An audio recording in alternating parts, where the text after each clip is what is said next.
Adolfo López Mateos nació el 26 de mayo de 1908 en la Ciudad de México y murió el 22 de septiembre de 1969 en México, Distrito Federal.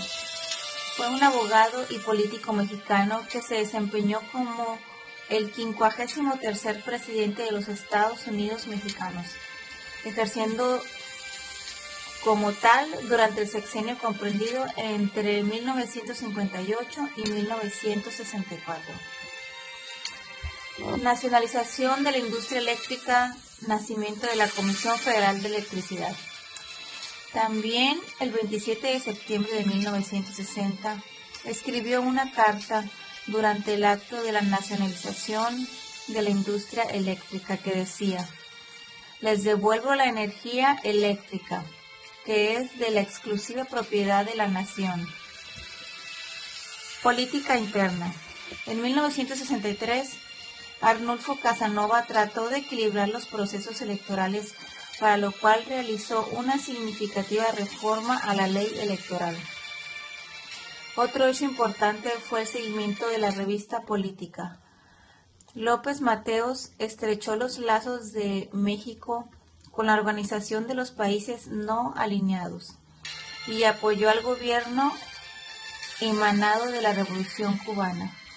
En 1962, México declaró que la política de Cuba era ajena a las aspiraciones y valores de los pueblos latinoamericanos. Política gubernamental. El movimiento ferrocarrilero de Demetrio Vallejo. En febrero de 1959 continuaban las rebeliones y movilizaciones de los ferrocarrileros y el gobierno procedió a encarcelar a los dirigentes. Obras públicas. Entre otras obras públicas se construyó el Centro Hospitalario 20 de Noviembre del Ixtle y unidades habitacionales como el Conjunto Urbano Nonoalco, Tlatelolco o el Conjunto Habitacional Unidad Independencia en la Delegación Magdalena Contreras. Asimismo, los 4 primeros edificios de la Unidad Profesional de Zacatenco del Instituto Politécnico Nacional. También se modernizaron aeropuertos, redes telefónicas, telegráficas y de comunicaciones. El ferrocarril Chihuahua-Pacífico conectó el norte del país con la costa del Pacífico. El Estado de México adquirió la mayoría de las acciones de las empresas generadoras de energía eléctrica, se mejoró el nivel socioeconómico de los mexicanos y la industria creció un 51.9% como el resultado de significativas inversiones en los sectores automotriz, petroquímico, mecánico y de papel. Logró la reintegración del territorio mexicano del chamizal por los Estados Unidos de Norteamérica, que se había perdido por un cambio en el curso del río Bravo, y se constituyó la Comisión de Balsas para el fomento económico de esa cuenca. En materia educativa, luchó por el funcionamiento de la Universidad Profesional Zacatenco del Instituto Politécnico Nacional, por la creación del Instituto Nacional de Protección y la INFACI, INIPI, la edificación de los museos de arte moderno, la historia natural y nacional de antropología.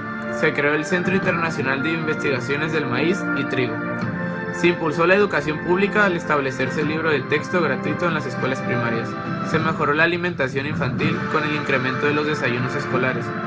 Continuó el reparto de las tierras a los trabajadores del campo. Se puso en marcha el mandato constitucional que establece el reparto de utilidades de los trabajadores y sentó los alineamientos para la fijación de los salarios mínimos. Se creó Instituto de Seguridad y Servicios Sociales de los Trabajadores del Estado, ISSSTE. Consiguió reprimir los movimientos de ferrocarrileros, sindicato no oficialista dirigido por los Demetrio Villaje, maestros y telefonistas. La huelga ferrocarrilera fue declarada inexistente e ilegal por las autoridades laborales. Cesadas miles de trabajadores, sus líderes encarcelados y las instalaciones ferroviarias tomadas por el ejército. Adolfo López Mateos fue elegido candidato del PRI a la presidencia de la República en 1957. Resultando ganador de la contienda, toma posesión de su cargo el 1 de diciembre de 1958. Durante su mandato, México entró al marco del crecimiento mundial, logrando que crecieran los sectores de la economía, particularmente la industria y los servicios con capital nacional e importantes inversiones extranjeras. En política internacional, López Mateos supo establecer relaciones amistosas que colocaron a México en un importante lugar dentro del concierto mundial de las naciones. Su lucha obstinada por la paz mundial logró que se firmara un pacto continental llamado Pacto de Tlatelolco. Finalmente concluyó su periodo presidencial el 30 de noviembre de 1964. Posteriormente, y debido a que ya estaban cerca los Juegos Olímpicos, se le designó como presidente del comité organizador de los mismos, pero desgraciadamente tuvo que retirarse del cargo por motivos de salud en 1965. Dentro de la economía, Adolfo López Mateos tenía dos objetivos: el mantenimiento de la estabilidad monetaria y el mantenimiento de la estabilidad de precios. En el mantenimiento de la estabilidad monetaria, utilizó medidas para la sustitución de importaciones. Se impulsó el turismo internacional y se buscó evitar la salida de capitales. En el mantenimiento de la estabilidad de precios, se pretendía la canalización adecuada de los recursos financieros, el control interno de precios, la restauración administrativa y modificaciones legales. Todo esto provocó en el tiempo de presidencia de López Mateos la estabilidad económica, el equilibrio en la balanza de pagos, el freno al alza de costo de la vida y un gran avance en las industrias básicas. En la década de los años 60 se vio la creciente participación del Estado en la economía, la creación de la Secretaría de Presidencia y la elaboración de planes de desarrollo.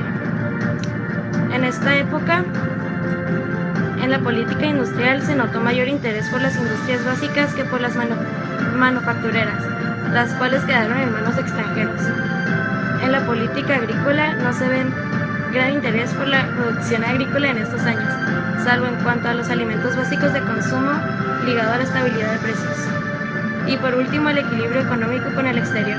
Estimuló a las exportaciones, acentuando las restricciones a las importaciones y aumentando considerablemente el financiamiento externo, a fin de asegurar el equilibrio de la balanza de pagos. Adolfo López Mateos construyó el Instituto de Seguridad y Servicios Sociales de los Trabajadores del Estado en 1959, la cual es una institución gubernamental mexicana que se encarga de brindar atención médica, jubilaciones, pensiones y otros servicios burocráticos a todos los trabajadores del país. Rompió relaciones diplomáticas con Guatemala porque éste realizó un ataque aéreo a México. En 1960 se nacionalizó la industria eléctrica, ya que anteriormente dicha industria fue controlada por empresas del extranjero.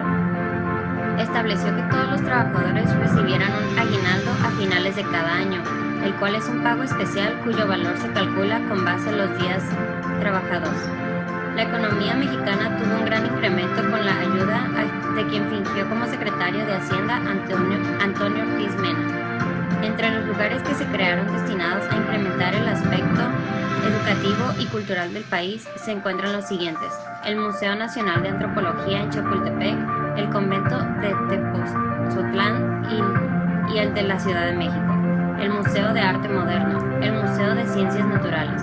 El 12 de febrero de 1959 se fundó la Comisión Nacional de los Libros de Textos Gratuitos, institución encargada de dar los libros de texto a todos los alumnos del país que cursan la educación primaria. Se creó el Centro Hospitalario de 20 de noviembre del ISSSTE. Se construyeron unidades habitacionales en la delegación Magdalena Contreras. Entre las modernizaciones que se hicieron están aeropuertos, redes telefónicas, telégrafos y otras redes de comunicación. Su gobierno no fue el más honesto como el de Adolfo Ruiz Cortines, pero siempre trabajó con honradez y apoyó a todas las personas, defendiendo su postura y país ante todo. Su calidez humana y sencillez formaron parte de su vida, sus logros personales y profesionales le dieron a México más de lo que se esperaba. La mañana del lunes del 21 de septiembre de 1964, brillante epílogo tuvo ayer la gran semana de la cultura. La noticia principal del periódico de la Vida Nacional daba cuenta de que como la apertura del Museo del Arte Moderno, que había encabezado el entonces presidente Adolfo López Mateos, concluía con una jornada cultural intensa, 5 museos inaugurados en menos de 2 meses. Quizás en ninguna otra fecha la cultura había lucido de la misma forma. La travesía comenzó el 8 de agosto con la apertura de la de San Diego. Siguió con la inauguración del Museo Nacional de Antropología el 17 de septiembre. Continuó el 18 con el Museo de Anahuacalli, un día después con el Museo Nacional del Virreinato de Tepoztlán y terminó en el Museo de Arte Moderno el 20 de septiembre. Pero la jornada se extendió hasta el 24 de octubre cuando abrió el Museo de Historia Natural del Bosque de Chapultepec.